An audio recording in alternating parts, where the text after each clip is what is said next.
These stunts should physically be impossible to pull off without a scratch. If a person jumps without bending their legs at a certain way, drops as little as 5 feet could break their legs.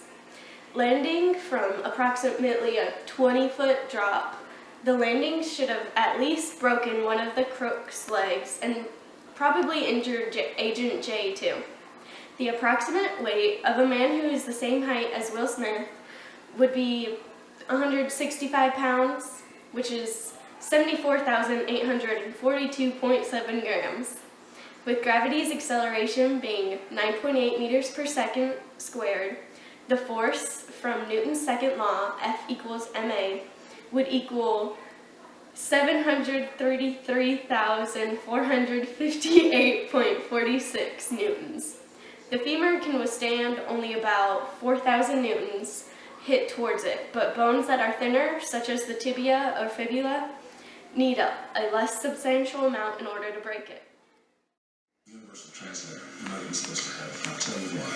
Human thought is so primitive, it's looked upon as an infectious disease instead of a deadly illness. That kind of makes you proud, doesn't it? Huh? Hey, what's this thing?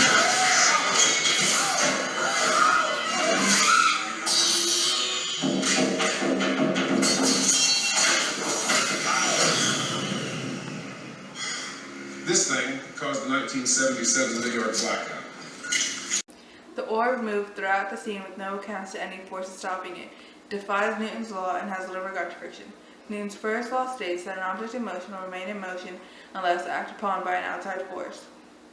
The orb collides with many objects and does not slow down its speed. Hitting these objects should have also created friction between them and should have decreased speed. Friction is a force that goes in the opposite direction when an object touches another. If there is little friction, the speed will ultimately stay the same. With the orb creating friction between other objects, the speed should have decreased significantly. Nonetheless, the movie had the orb speed stay constant. I come home to a nice clean house with a nice fat steak on the table, but instead I get this. It looks like poison. Don't you take that away? I'm eating that. It is poison, isn't it? God, I would not be surprised if it was. The way you skulk around here like a dog that hit too much or ain't been hit enough. I can't make up my mind. You're useless, Beatrice. The only thing that pulls its weight around here is my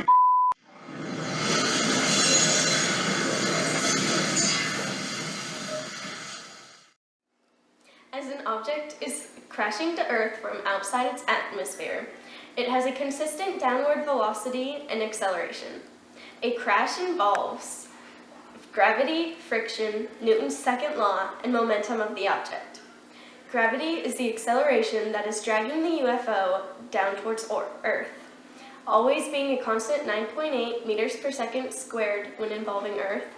And friction is the force that, as the UFO lands, will eventually bring it to a stop. In this case, Earth should provide friction for the spaceship in order to bring the spaceship to a complete stop.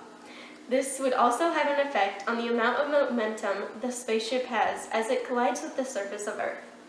With the object's mass, we would be able to calculate the force of the impact on Earth from the equation F equals ma. You remember the little red button? Yeah. Push the little red button. And you may want to put on a seatbelt.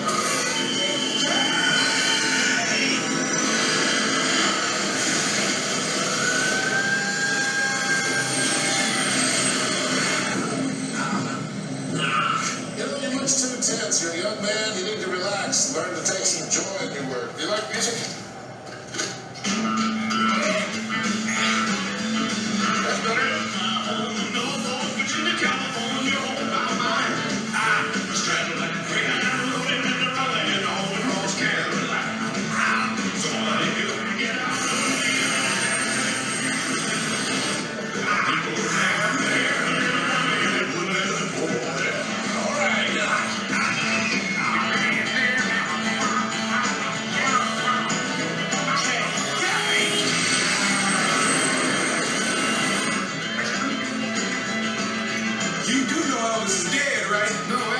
It just went home.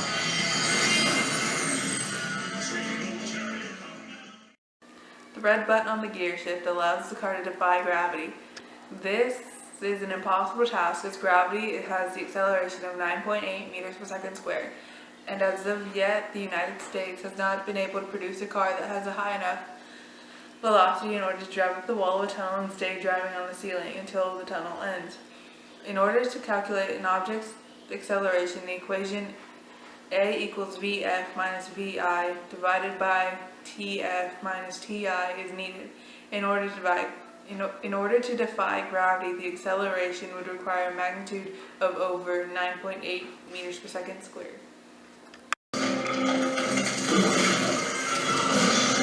Media about my face for something bad happened to me. Too late.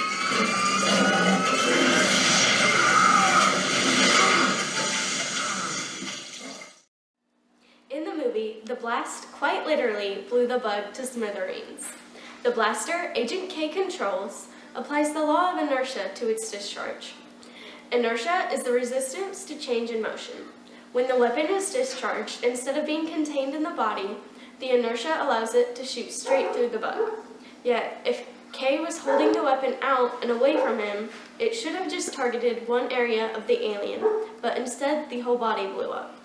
If the weapon has a uniform blast radius, that would have meant that when Agent K shot the blast from inside the bug, it should have also blasted K.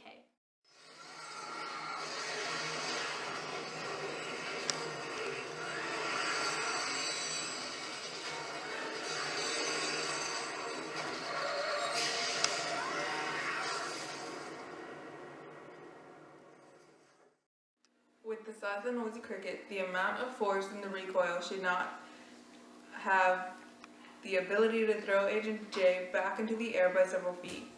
Any weapon that involves a kickback is relating to the conservation of momentum. The conservation of momentum has a lot to do with the saying, every action has an equal and opposite reaction. And of course, the momentum of an object is its mass times velocity. When shooting a blast out of the noisy cricket, the force equal to that of the release heads in the opposite direction, creating the kick. While the noisy cricket does expel a lot of force with its blast, the opposite reaction, being the recoil, ends up being unequal to the original action creating a more exaggerated kick for Hollywood's enjoyment.